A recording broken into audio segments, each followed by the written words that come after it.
In today's world, sexual promiscuity is not only rampant, but actively and purposefully promoted. The over-sexualizing of men and women in movies, TV shows, music videos, and on social media has become the norm in today's pop culture.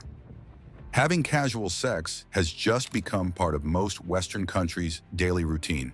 While most people do not give a second thought to the health risks associated with certain sexual activities, a shocking but true revelation came from a study published in the American Journal of Gastroenterology, titled Anal Intercourse in Fecal Incontinence. Evidence from the 2009 to 2010 National Health and Nutrition Examination Survey.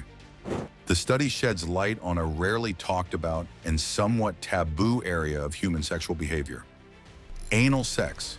The study concluded that people who engage frequently in anal sex run the risk of developing fecal incontinence.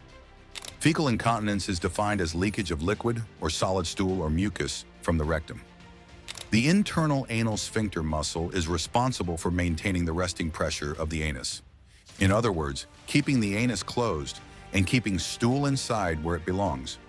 Previous studies show that men who receive anal intercourse have lower anal resting pressure, resulting in them not being able to control their bowel movements.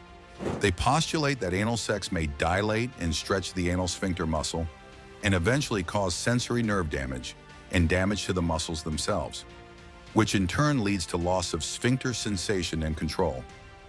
This repeated stretching of the anal sphincter too often results in fecal incontinence. But as shocking as this revelation is, there is one that is even more disturbing. Cancer. Anal cancer, also known as carcinoma of the anal canal, develops in the anus tissues, or the lining of the anal canal. If contracted, the human papillomavirus, or HPV, is the most important risk factor for anal cancer. A risk factor is something that increases the risk of developing cancer. It could be a behavior, substance, or condition. Most anal cancers are the result of many risk factors. HPV infection is the most common and found in about 90% of people with anal cancer.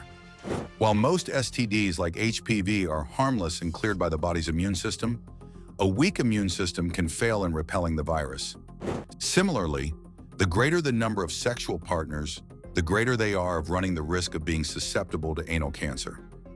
The most common anal cancer symptoms may express themselves as a lump or mass, rectal bleeding, change in your bowel movements, persistent itch and pain in that area. This does not automatically mean that once you are having anal sex, you will develop anal cancer, but it is medically proven to increase the risk factor. The American Cancer Society has estimated that more than 9,000 people in the United States have received an anal cancer diagnosis in 2023, which leads us ultimately to the uncomfortable truth.